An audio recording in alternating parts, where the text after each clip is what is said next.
What's up, carnivores? Happy 4th of July to everybody out there. I hope y'all are having a great, safe, and wonderful, fun 4th of July, celebrating the independence that we as Americans get to enjoy. God bless y'all. God bless America. Now let's get on to this video. Okay, so the 4th of July to me isn't the 4th of July without ribs. And so we've got two different types of ribs today. We have got the classic spares, and we've also got a trimmed up rack of baby backs. And we're just going to be doing some quick prep on these. I have already removed the membrane. All you do is just take a little paper towel, curl up under there, pull it off, easy peasy. So we've got the bottom side seasoned up. We're going to go ahead and flip these over. You want to do the bottom side first so that whenever you go to flip them, the top side won't be all boogered up. You know, if you do the top side first, which would be fine, when you go to flip it over and do the bottom side, it's going to mess up your coat. It's going to mess up the appearance of your bark on your ribs. And so I always like to season mine bottom side first. Now that we've got our ribs basted in yellow mustard, which is traditional, you can use olive oil, you can use hot sauce, you can use Worcestershire, whatever you like. I go with mustard because it's just a thick liquid that really binds to a lot of seasoning, so that's what I go with. As far as our salt and pepper that I usually add to my ribs, we're gonna be adding a salt, pepper, garlic rub. Y'all saw this if you watched my recent wing video. This is the PS Seasoning, the BBQ General Rub.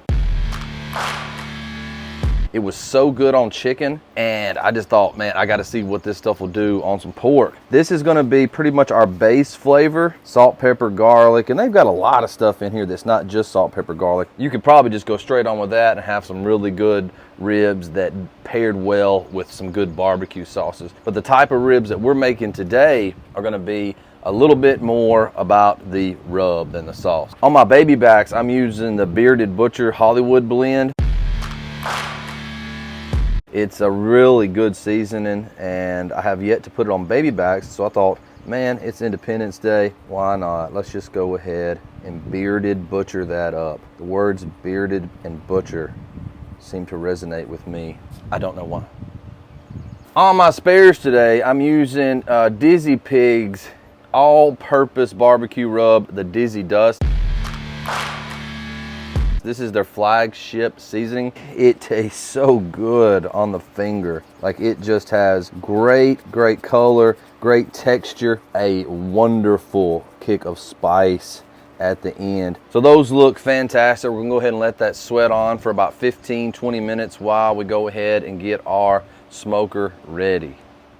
So the method we're using to cook these ribs today is a little bit unconventional, and it's not what you've seen a lot of on my channel. I have done some content on this Char-Griller, and I have smoked some things on my Char-Griller. Somebody reached out and asked me to do the snake method for smoking meats on a barrel type grill or a Weber type grill. If you've got one, this applies to that type of grill as well. They asked me to do some ribs. I've done a chicken, I've done a couple other things, but today we're gonna cook some ribs. And so all you gotta do is just get you a nice pile of charcoal into your grill. And then what we're gonna be doing is we're gonna be going along the edge here. Give yourself a little breathing room at the front. But we're gonna be going along the edge 3 wide, and then we're gonna be going 2 on top. And so what that's gonna create for me is an ambient temperature just around 250 degrees, give or take, depending on the speed of burn and the air supply. But we're gonna go ahead and do a snake all the way around this thing, and we'll be back in just a minute.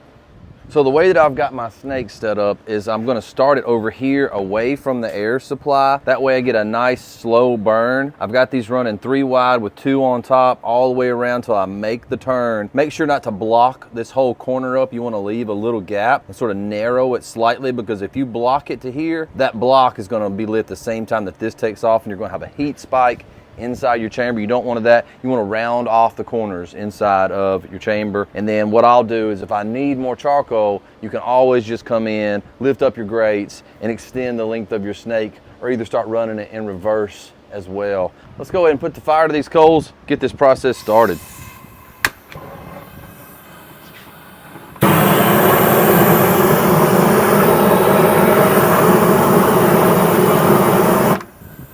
You're gonna see them heat up nice and slow.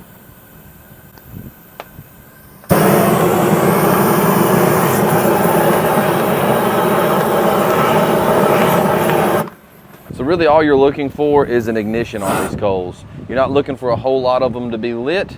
you're looking for this white starter. Once that's lit, those coals are just gonna burn, and that white fuse, it's gonna act like a really slow burning fuse, and at the end there's an explosion where you eat ribs, which is kind of cool.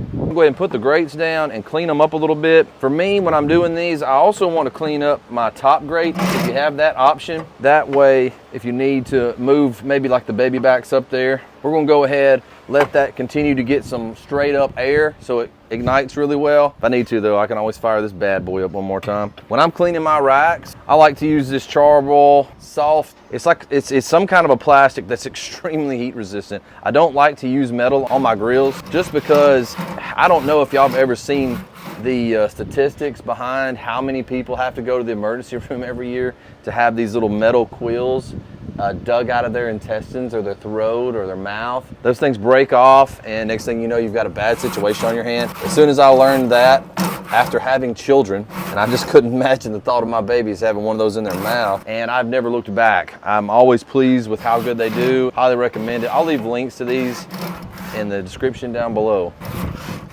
So at this stage in the game, our charcoals are lit. What I want to do now is I want to close this down for about 8 to 10 minutes to let the heat sort of sanitize the grates a little bit and get everything a little cleaner. It's also going to bring some oil out of that cast iron, and that's going to help us too. So we'll be back out here in just a minute to put the ribs on the grill. I'm gonna go ahead and share with y'all a little tip. This is something that I just kind of do when I'm doing this method. This is kind of before I got into the smoke tube. The smoke tube is good, but it's good to have this in your pocket. So I'm gonna teach y'all a little trick today. I call this the wood chip doobie, man. Wood chip doobie. Get some heavy duty aluminum foil. And most of the time you wanna soak this for an hour or so in water, but we're sort of just doing this as a teaching point. You put those chips, lay them out in there, and you can put these directly on the coals if you like. Just remember to kind of, you know, lick it. No, I'm joking, you don't have to do that on these. What you want to do is just sort of wrap that up nice and tight as you can. Kind of just get it all tucked under there like you're making a burrito. Burrito, burrito. And you just sort of roll over like that right there. Nice little wood chip doobie, man. What y'all think?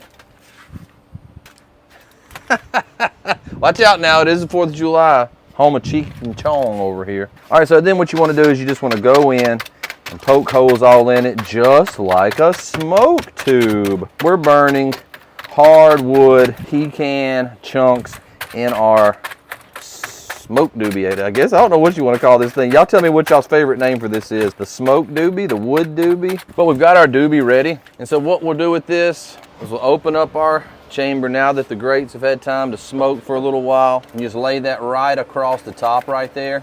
But as those coals burn, they're gonna make that wood smoke, and you're gonna get a consistent stream of smoke out of here that you would normally not get. Usually you're just gonna put a chunk every once in a while and you're gonna get some wood flavor. This is gonna help us to get a lot more of that pecan flavor onto the ribs. I wanna give a big shout out to my buddy Corey for bringing me those pecan chips. I didn't have any, so thank you, Mr. Corey. All right, so we're gonna go ahead and put the baby backs on there first. And what you want to do is you want to find a spot that is not directly over the coals, because that will give you direct heat cooking, and you do not want that. We're going to put these bone side down, both racks, close to the edge, but not to where your grill is going to touch it, but kind of close, but not directly over the heat. Now what I have done strategically here is I've placed the bone side of both racks where the bones will protrude out after they cook for a little while, more towards the heat. That way I've got a better chance of some really pretty racks. Only thing we've got to do now is get this thing closed up. Well, I've got one more step that I'm going to do, and I'll show y'all that here in just a little second. Okay, so last step when I'm cooking on this grill that I want to do, and that you should also do. I don't know how new your Char-Griller is or how new your grill is, but you cannot trust this thermometer right here, because it says we're rolling at 400 degrees, and I would be worried if it hadn't been sitting at 295 before I ever lit anything in there. You want to have some idea of what's going on inside your chamber. There's not a lot of adjustment that you can do to the snake method that we're using, but you can control airflow, and airflow is going to help you out a lot. Typically, you would not use these on a rack of ribs because this is a thicker meat probe, but this section here measures internal temperature of the meat. This section right here is an ambient temperature reader. And so I'll be able to put these into these ribs a little bit, and I'll be able to know what's going on inside my chamber. So what we're gonna do is we're gonna find inside 2 bones right here, and we're just gonna go in nice and shallow. Make sure that we didn't go through. We did not go in just to a certain depth. And that is gonna, also give me a good idea of what's going on at the thickest portion of these spares. Let's go ahead, close it up. That way I can keep an eye on it from my phone because of my Meter Plus. Y'all make sure to check that out in the description down below. If you haven't already, go ahead and smash the like button and consider becoming a subscriber to my channel. Especially, you wanna see what's going on with these ribs right here, man? We always doing stuff like this. American smoke is where it's at. I hope that's where y'all decide to be from time to time, watch some of this content. I know y'all hear the fireworks going on out here behind me. We live out here at the river, and at the river, we celebrate the 4th. So I hope y'all are celebrating the 4th, and we'll see y'all in a little bit when we come put our spritz on these ribs in about an hour and a half, 2 hours. So we're out here after about an hour and a half, and what we're gonna do is we're gonna be giving it a first look. I haven't even peeked, because you know what they say, if you're looking, you ain't cooking. And when you're using this method, you don't wanna open up a whole lot anyway, because you don't have a huge heat source, and you wanna make sure that you're maintaining temp. The meter's got us sitting somewhere between 220 and 240 degrees consistently inside the chamber, right there at the surface of the meat, so we know that's gonna be a good cooking temp. Let's go ahead, open things up, see how it looks. Already taking on some beautiful color, and you can see that the cold bed has made its way almost down to the end of my wood chip doobie.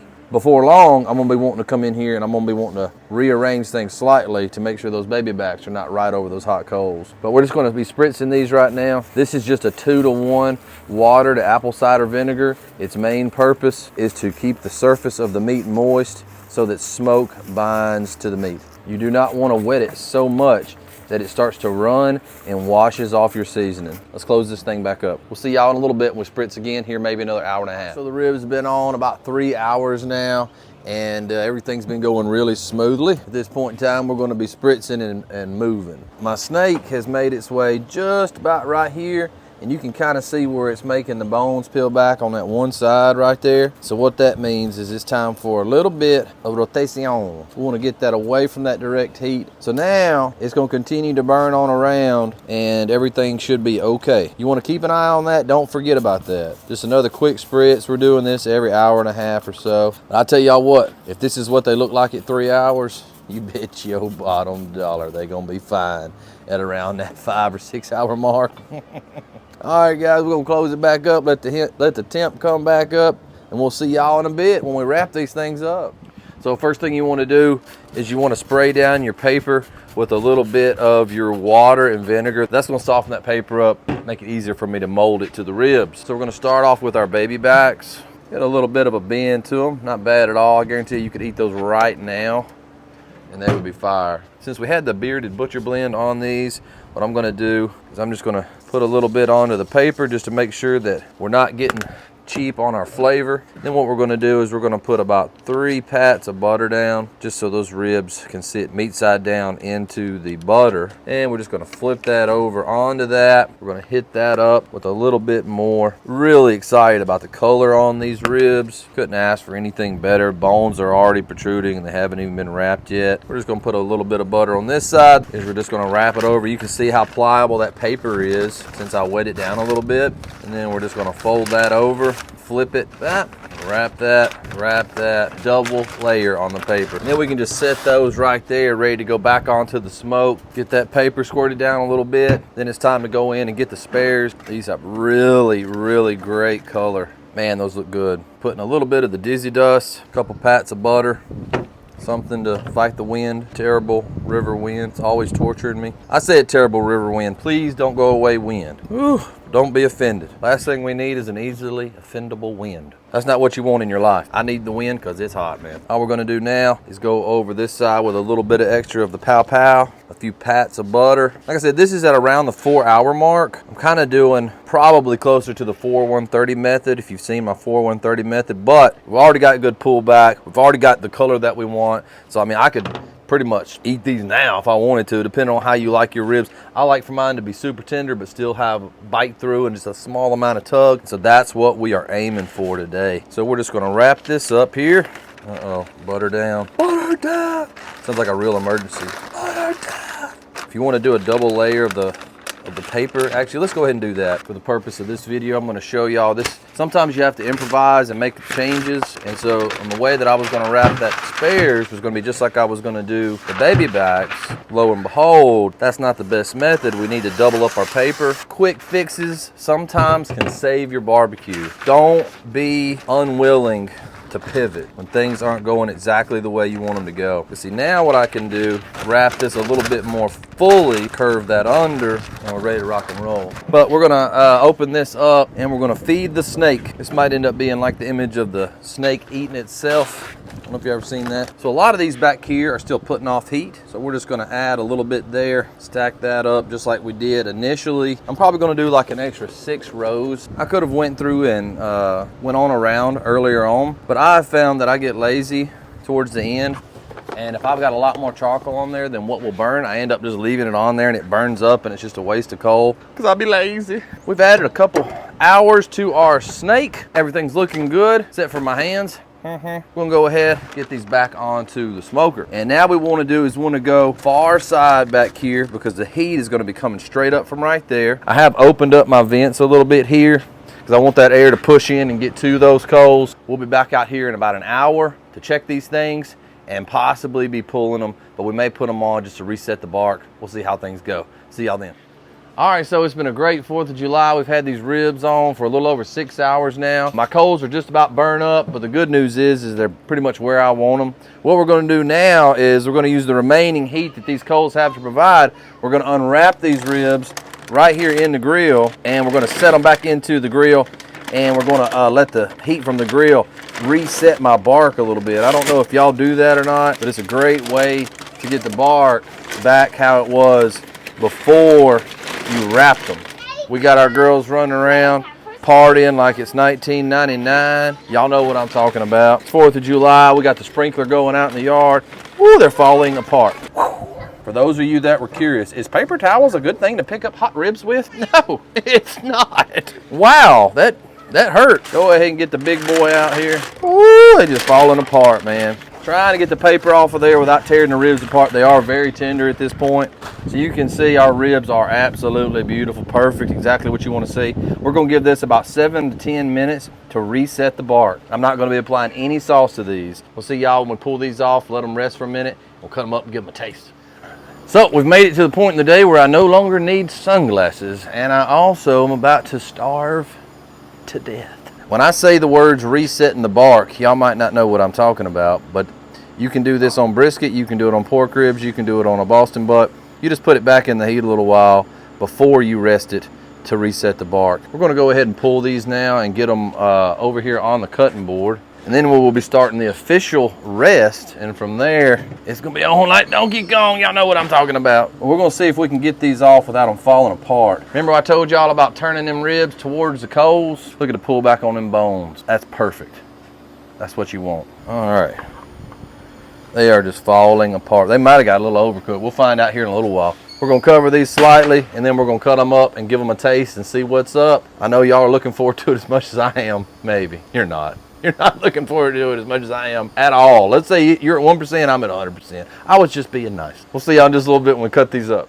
All right, so they've been resting for 10 minutes now. I say 10 minutes, I didn't watch the clock. When it starts to feel like an hour, I assume it's been 10 minutes. But we are dealing with some really pretty ribs right here right now, y'all. I ain't even gonna lie to y'all. We've got a great bark on them. But we're just gonna do a little stand up here, maybe. Maybe we can do a stand up cut. What do y'all think?